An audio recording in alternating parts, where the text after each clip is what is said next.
Again sir आपका welcome है हमारे चैनल योगेंद्र सिंह योगी पे। नमस्कार सर। सर अभी तक हम लोग हर टॉपिक को कवर करते हैं, बहुत सारी चीज़ों पे चर्चा करते हैं, बट अभी रिसेंटली एक टॉपिक आ रहा है कि जो नीट का एग्ज़ाम है वो उसका पेपर लीक हो गया। एग्ज़ाम हो गया तो उसके बाद पता चला कि पेपर लीक हो गया, तो अभी वो रिकंडक्ट होगा और बार बार ऐसा हो रहा है। तो इसके बारे में सर थोड़ा हमारी ऑडियंस को बताइए। ये ठीक बात है कि बहुत ही दुर्भाग्यपूर्ण घटना है और एक बार नहीं बार बार हो रही है कि 3 मई को जो है नीट का पेपर होना था, जो MBBS मेडिकल कॉलेज के छात्रों के लिए एंट्रेंस एग्ज़ाम था वो था, और 3 मई को वो एग्ज़ाम हुआ। और ये एग्ज़ाम जो है वो 551 शहरों में कंडक्ट हुआ था, और सिर्फ देश में ही नहीं, 14 जो है विदेश के शहरों में भी ये एग्ज़ाम कंडक्ट होना हुआ था। और वहाँ उसमें 23 लाख से ऊपर जो है स्पेसिफिक गिनती 23,05,000 कुछ बच्चों की है। तो छात्रों ने इसमें बैठे हैं, उसमें एग्ज़ाम दिया। तो जैसे एग्ज़ाम कंडक्ट हुआ तो 4 तारीख को राजस्थान के सीकर शहर में एक खबर आई कि वहाँ का जो एक PG चलाते थे उस संचालक ने कहा कि कोई एक गैस पेपर आ गया था पहले ही, और उसके 400 से ज़्यादा सवालों का गैस पेपर था, और उसमें 120 से 150 तक के सवाल हूबहू नीट के पेपर से मैच कर रहे थे।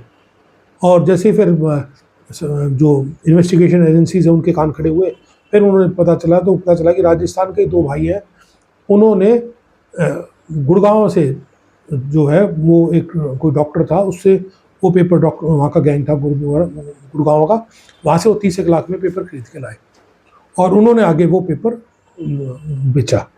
और जो 2 भाई हैं जो प्रॉपर्टी का काम करते हैं, उनके परिवार में पिछले साल साल में 4 बच्चे नीट में सिलेक्ट हुए। तो इसका मतलब ये है कि वो पुराने लोग, इस लाइन में पुराने लोग हैं।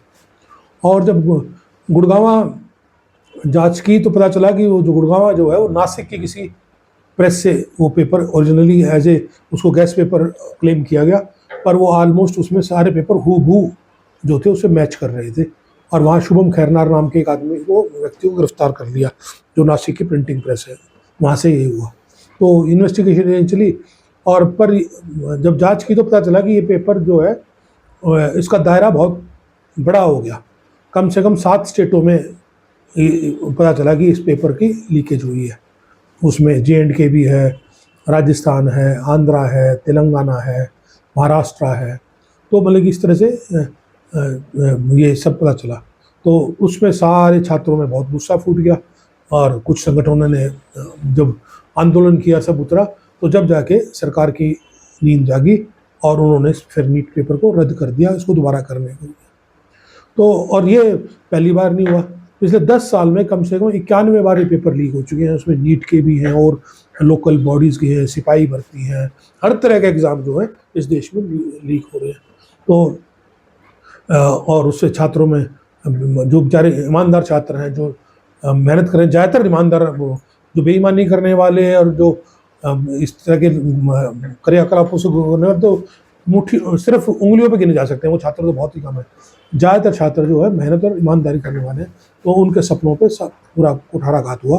तो ये सब मामला हुआ, और इसमें जो है मतलब कि अपना शिक्षा मंत्री का कोई खास बयान नहीं आया, और NTA चीफ ने सिर्फ ये कहा अपनी जिम्मेदारी लेते हैं अभिषेक सिंह, और उसने ये कहा कि एग्ज़ाम दोबारा होंगे और इसमें दोबारा फीस वगैरह नहीं ली जाएगी, दोबारा एग्ज़ाम नहीं लिए जाएंगे।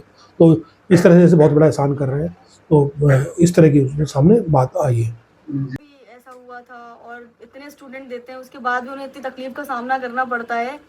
तो इसके सर क्या कारण है, इसके बारे में थोड़ा आप बताइए। इसके कारण भी है और इसके प्रभाव भी है कि इसमें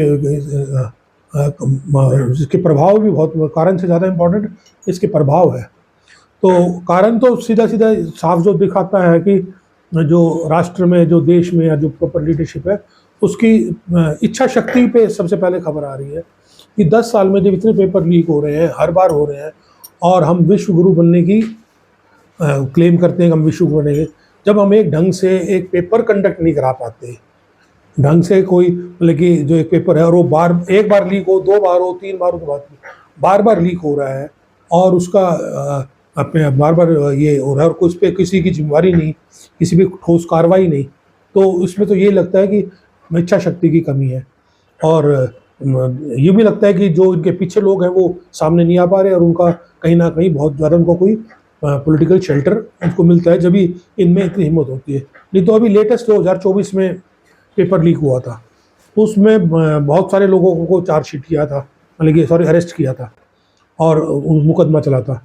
और 24 में इस बार तो प्रभाव बढ़ा था तो पेपर रद्द करना पड़ा, उसमें तो पेपर रद्द भी नहीं किया और ऐसा लग रहा था कि बचाव की मुद्रा में आ गई थी एनटीए और सरकार। और उसमें जिस एनटीए जो चीफ था, डायरेक्टर हेड था, उसको सजा देने की बजाय, हटाने की बजाय उसको वहाँ से तो हटा दिया पर उसको प्रमोट करके और बेटर जगह दे दिया। तो जब इस तरह के सिग्नल दोगे तो उससे क्या मैसेज आएगा कि सरकार क्या चाहती है।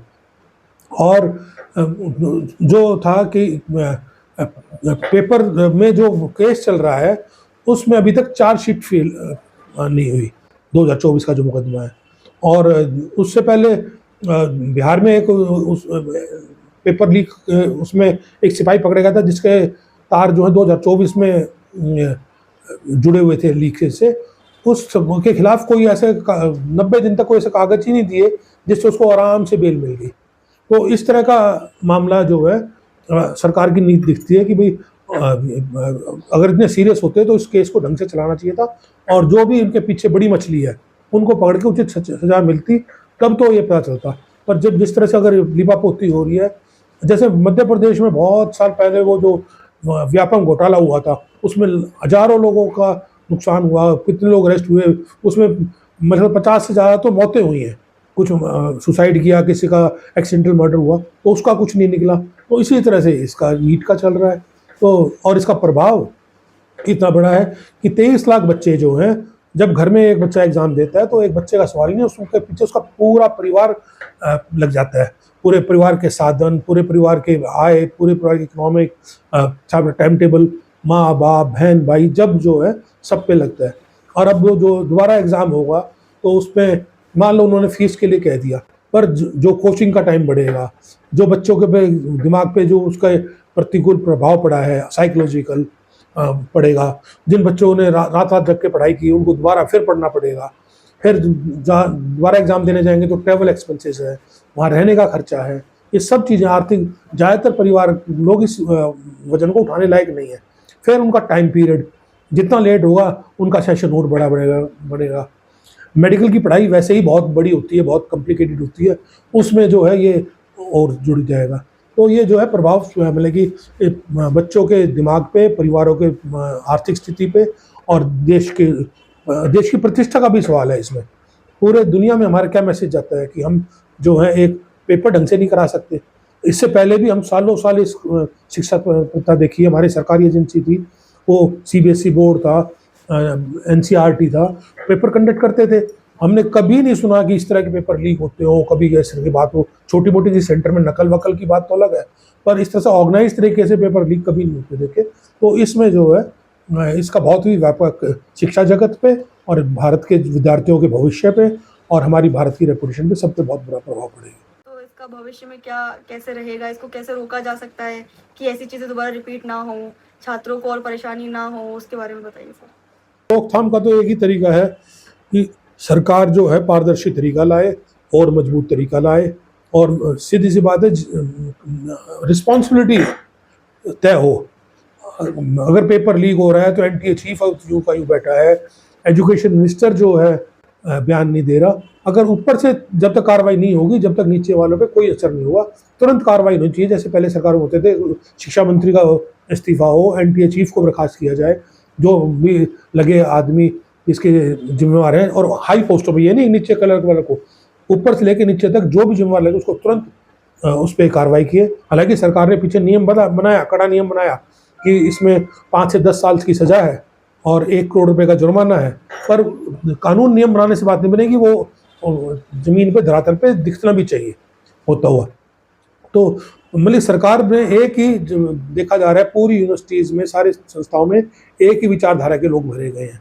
लोग मेरिट से नहीं भरे जा रहे, वो एक संघ की विचारधारा है, उससे सारा कब्जा किया हुआ है। पिछले 10 साल में हम नहीं देख पा रहे कि कोई भी यूनिवर्सिटी हमारी किसी इंटरनेशनल लेवल पे कोई नया कीर्तिमान स्थापित हुआ हो, पहले 100 या 200 यूनिवर्सिटीज़ में आई हो। कहीं उल्टा हर जगह शिक्षा का स्तर घटा है और ख़राब हुआ है।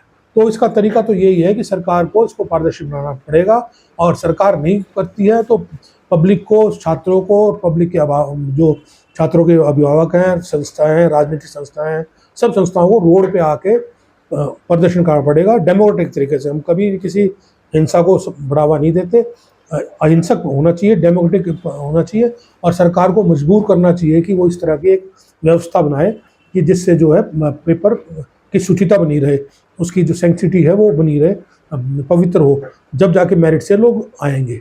और जैसे जेईई का पेपर है और तरह के कई तरह पूरे देश में हम कंप्यूटर से उसको कंडक्ट करते हैं, तो नीट को ही क्यों नहीं कर पा रहे? क्या कारण है कि वो कौन लोग हैं जो इसको, किनके इंटरेस्ट लगे हुए हैं कि जो इसको कंप्यूटर से कंडक्ट ना करे? इसको भी जितने सारे एग्जाम होते हैं तो इस नीट को भी करे।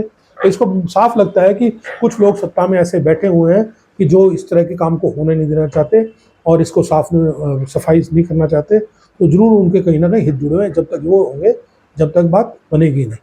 तो सरकार में मतलब कि साफ सी बात है कि इस तरह के लोग सरकार में भी होनी चाहिए और जनता में भी, जब जाके इसकी कुछ बात बनेगी। सबको मिलकर सहयोग करना पड़ेगा, क्योंकि जो एजुकेशन सेंटर है और एक हेल्थ सेंटर है, वही जो मेन जनता का सबसे कोर इशू ये है कि हेल्थ सेंटर और जो हेल्थ सेक्टर और एजुकेशन सेंटर वो साफ सुथरा और मजबूत होना चाहिए, और कम से कम उसमें शुल्क लगे, तब आप जनता को राहत मिलेगी। तो यही ध्यान रखना पड़ेगा। इस वीडियो के थ्रू काफ़ी जानकारी अर्जित की है, और मेरी यही उम्मीद है कि हमारी ऑडियंस को भी बहुत कुछ समझ में आया होगा। तो मेरी ऑडियंस से भी यही रिक्वेस्ट है कि अगर आप हमारे चैनल पर पहली बार आए, सब्सक्राइब कर सकते हैं, वीडियो अच्छी लगी तो लाइक कर सकते हैं।